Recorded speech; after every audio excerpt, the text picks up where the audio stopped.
NEET প্রশ্নপত্র ফাঁস ও দিল্লির যন্তর মন্তরে আন্দোলনকারীদের উপর লাঠিচার্জের প্রতিবাদে সোনামুড়ায় যুবকদের বিক্ষোভ। নিট পরীক্ষা সহ একাধিক পরীক্ষার প্রশ্নপত্র ফাঁসের ঘটনা এবং দিল্লির যন্তর মন্তরে আন্দোলনরত ছাত্র যুবদের উপর পুলিশের নির্মম লাঠিচার্জের প্রতিবাদে সোনামুড়ার নেতাজি মূর্তির পাদদেশে এক বিক্ষোভ কর্মসূচি অনুষ্ঠিত হয়েছে। সেখানে উপস্থিত আন্দোলনকারীদের এক প্রতিনিধি জানান, দেশে প্রতি বছর নিট সহ বিভিন্ন প্রতিযোগিতামূলক পরীক্ষার প্রশ্নপত্র ফাঁস হলেও কেন্দ্রীয় শিক্ষামন্ত্রীর এর কোনো দায়িত্ব নিচ্ছেন না।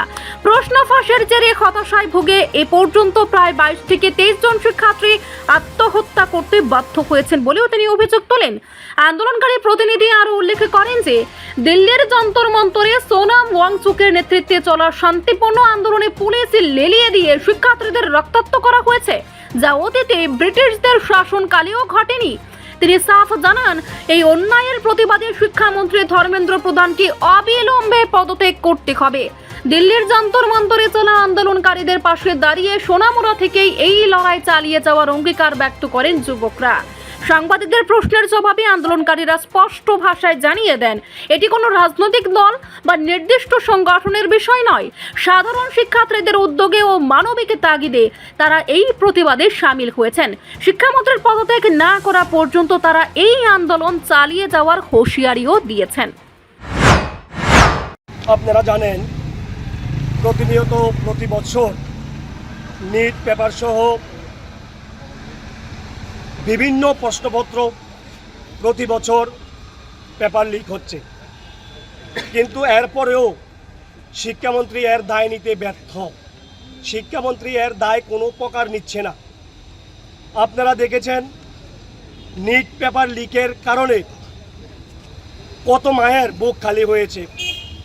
22 থেকে 23 জন ছাত্র সেখানে আত্মহত্যা করেছে। সেই সুবাদে সেই দায় নিয়ে শিক্ষামন্ত্রীকে ইমিডিয়েটলি পদত্যাগ করতে হবে।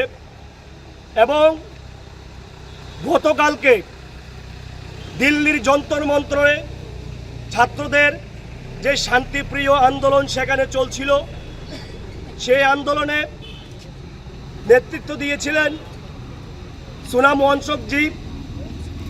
সেখান থেকে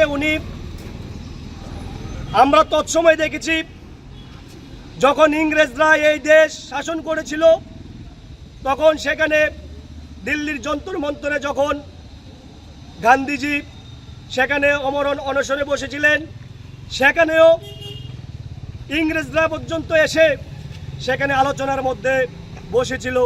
কিন্তু আজকে দেখুন, এই সরকার সেই ইংরেজদেরকেও ছাড়িয়ে গিয়েছে।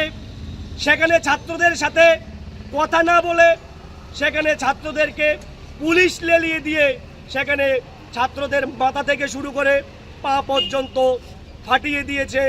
রক্তাক্ত অবস্থায় আমরা সেখানে দেখেছি, ছাত্ররা রাস্তার মধ্যে লুটিয়ে পড়ে আছে। সে কারণে আমাদের মনে একটু হলো নাড়া দিয়েছে। আমরা ঘরে বসে থাকতে পারি নাই, আমরা সেখানে দিল্লিতে যেতে পারি নাই। তার কারণে আজকে আমরা এই দেশের যে ভবিষ্যৎ প্রজন্ম, যে ছাত্ররা ভবিষ্যতে উঠে আসছেন, তাদের পক্ষে হয়ে আমরা আজকে এখানে আন্দোলনে সামিল হতে এসেছি। আমরা অভিজিৎ দীপকে আমরা জানাতে চাই যে আপনারা যে শান্তিপ্রিয় আন্দোলন করছেন, সেটা আপনারা যতক্ষণ পর্যন্ত ধর্মেন্দ্র প্রধান রেজিগনেশন না দিবেন, ততক্ষণ পর্যন্ত আপনাদের আন্দোলন চালিয়ে যান। আমরা দিল্লিতে যদি নাও গিয়ে বসাতে পারি, আমরা প্রতিনিয়ত আমাদের যেই নির্দিষ্ট এরিয়া আছে সেখানে আপনাদের পক্ষ হয়ে, আমরা ছাত্রদের পক্ষ হয়ে আন্দোলন ক্রমাগত চালিয়ে যাব, যতক্ষণ না পর্যন্ত ধর্মেন্দ্র প্রধান বিভিন্ন নেটপত্র লিক পেপার বিভিন্ন নিট পেপার সহ বিভিন্ন পেপারপত্র লিকের দায় নিয়ে এবং যে 22-23 জন ছাত্র আত্মহত্যা করেছেন এর দায় নিয়ে তাকে পদত্যাগ করতে হবে, না হলে আমাদের এই আন্দোলন ক্রমাগত চলতেই থাকবে। মানে আপনারা কার উদ্যোগে এখানে করছেন? এখানে সিজিপির সমর্থন না তাদের সিজিপির সদস্য না অন্যান্য কোনো? আমরা কোনো এখানে রাজনৈতিক কোনো বিষয় নয়, সিজিপির কোনো বিষয় নয়। এখানে যে দিল্লির কালকে রাজপথে যেভাবে ছাত্রদেরকে লাঠিপেটা করেছে, তার কারণে আমাদের আত্মার মধ্যে ছাড়া দিয়েছে যে আমরা কিভাবে ঘরে বসে থাকি। আমরাও এই ছাত্রদের পক্ষ হয়ে আজকে ছাত্রদের উদ্যোগে আমরা এই আন্দোলনে আজকে সামিল হয়েছি। রিপোর্ট সংবাদ প্রতীক্ষা।